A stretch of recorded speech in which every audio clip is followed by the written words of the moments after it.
welcome to ICICI Direct. The PFRDA is to observe 1st October as NPS Divas to promote retirement planning. To talk to our viewers more about retirement planning and the national pension system, Mr. Rahul Bhagat, Business Head, ICICI Prudential Pension Fund Management Company, is joining us today on the show. Thank you, Rahul, for joining us on the show today.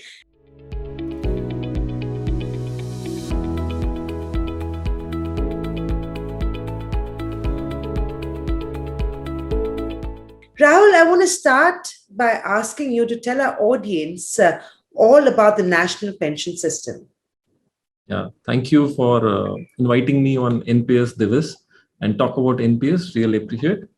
And thank you to all the viewers who are also joining us for this event. NPS is simply put, it's a retirement plan which has been designed by Government of India, so that all the citizens of India can actually plan for their retirement. Any individual who is within the age group of 18 to 70 years can join NPS and can stay invested till 75 years in NPS scheme. Initially, the scheme was started by Government of India for central and state government employees, but in 2009 is when government decided to open it for all citizens of India, and that is since then it's open for all of us to available with all of us. Rahul, talk us the main features of NPS, right? Who is eligible? How is it calculated? What are the key advantages? And how does it really compare to all the other sort of pension products in the market? Sure. NPS has, though it's a very simple product, but it has amazing features. It has a lot of tax benefits. Talking about NPS as a product, it's it's a portable product. Today, you are self-employed. You can start NPS and invest on your own. Tomorrow, you join an organization. You can move the same NPS account to corporate account. So it's portable.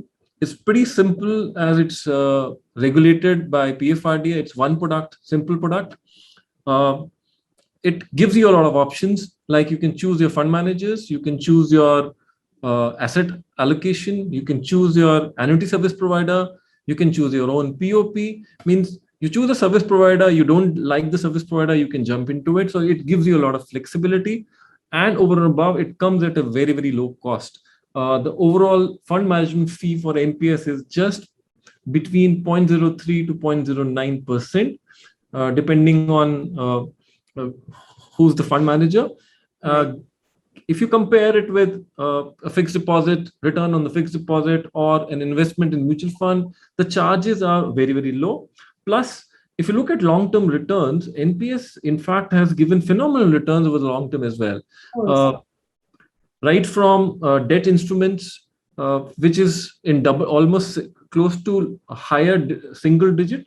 And in some of the instruments, we've also got double-digit returns. And equity is phenomenal, given phenomenal returns over a long period of time.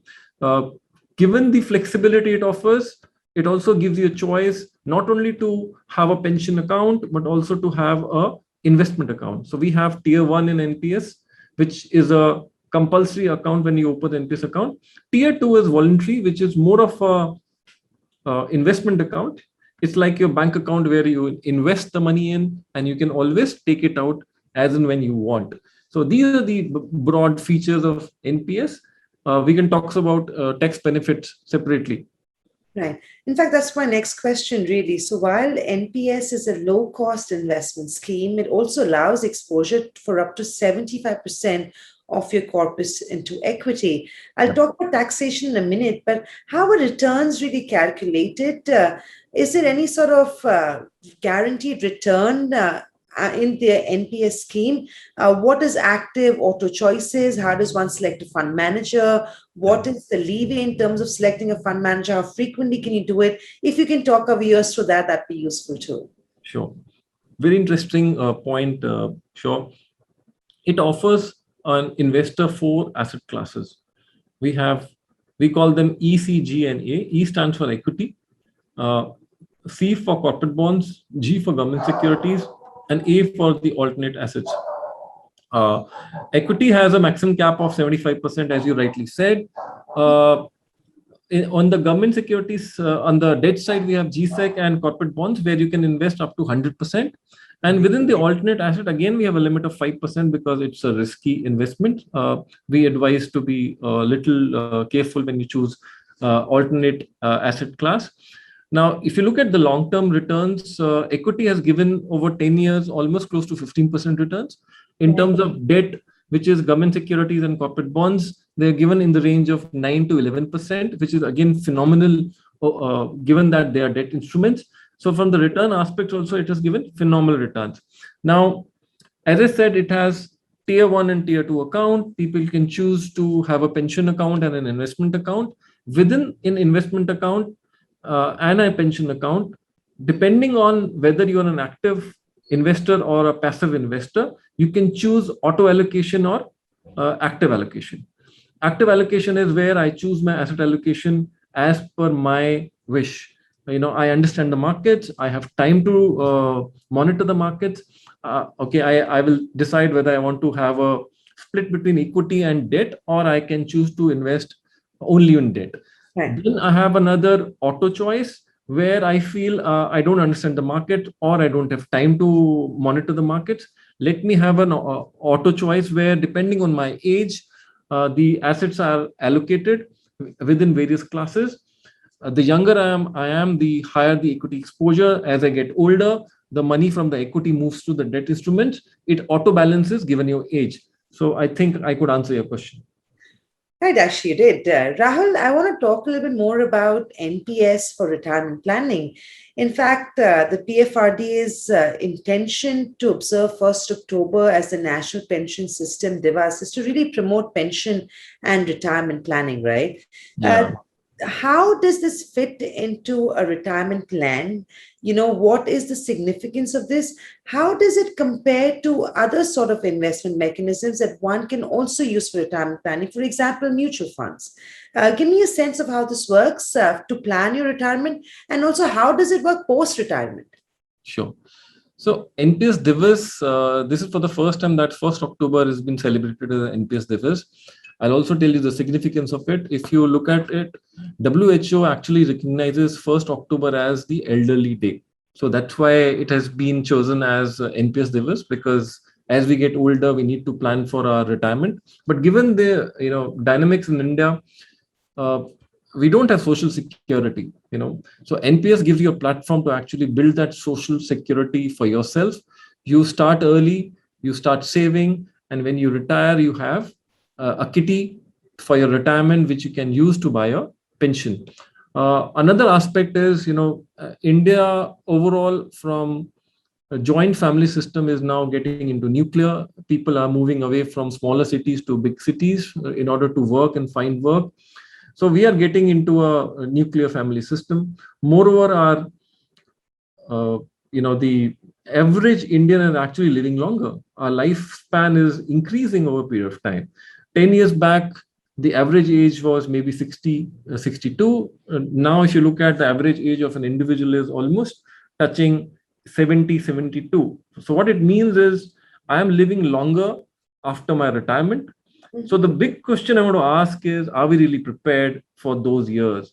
Looking at the inflation, looking at the increasing medical costs, are we prepared? And most of the Indians are not. So that's why the significance of this NPS Divas, where the government is saying, let's be more aware about our retirement and let's plan for our retirement. Now, coming back to how it is better than other products, given the objective of NPS, purely retirement planning, right? There's no other objective. You look at any of the plans, if I invest in mutual funds, there's a possibility I use it if there's an emergency at my end. If I have to build a house, there's a medical emergency, first thing I'll go and grab and withdraw those funds. It's actually not for my retirement, right? Yeah. So there, if you put the money, this is for my retirement planning. It's locked in for 10 years and you can't touch it before your retirement. So from that perspective, and also from the expense perspective, it is very, very low as compared to mutual funds or any other investment. So given the objective, I think this is one of the best tools for plan your retirement. In fact, because it encourages you to stay invested for the long term, it helps investors take advantage of the power of compounding, right? And the magic really lies in the power of compounding. You already talked to us about how and why the PFRDA has started this campaign of Azadi Ka Amrit Mahotsav. But any more thoughts on the NPS, Devas, that are not already covered? I think we have covered most of it, but I want to talk about the tax benefits which NPS offers. I think we didn't talk about. It's again an important aspect of it. There are three windows for an individual to save tax in the NPS. One is under 80C, where most of the people know that we can invest 1.5 lakhs and save tax. For NPS, we have a special window under section 80CCD1B, where we get tax benefits of additional investment of 50,000 rupees. And if I am employed, my employer can contribute 10% of my basic plus DA into NPS, and I can get additional tax benefit up to 10% of my basic salary under section 80CCD2. So these are the various advantages. To give you an aspect where if an individual has a salary of 10 lakh rupees, he can, on his capacity, he can save 1.5 lakhs in NPS, another 50,000 rupees, which is a special window. So that is 2,10,000 rupees. If his employer contributes towards NPS, another 1 lakh rupee from the basic salary. So he can save up to 2,10,000 rupees, 3,10,000 rupees by investing into NPS. So this is, I think we missed on talking about the benefits of NPS on the tech side. So I thought I'll also mention that. Right. Very lastly, Rahul, I think we've covered all angles from returns to taxation to the significance of this product when we talk about retirement planning specifically. Just to wrap this conversation up, anything else that you'd like to highlight for our viewers? Maybe highlight the main takeaways from our conversation and why really senior citizens should seize this opportunity, because I think there is a very clear push coming in from the regulator, right? Yeah, I think it's very, very critical for any individual to plan for their retirement. And given the scenario where we don't have social security, let's pledge, all of us pledge that we take this as an opportunity, NPS Div as an opportunity to start thinking about it. And if we have the resources and have the thought towards it, let's start planning for our retirement. It will always pay you in the long term. And given that it has a lot of benefits, I think it is one of the best products to start thinking for retirement. Right. In fact, very right. And like I said, it helps you take advantage of the power of compounding, which helps in creating long-term wealth. In fact, the regulator has really gone out of its way to even increase the entry age, revise the exit norms, and it's making it a whole lot easier to go out there and invest in the national pension system. But great talking to you as always, Rahul. Thanks for your time. Thank you so much. Thanks, Itan. Investments in securities market are subject to market risks. Read all related documents carefully before investing.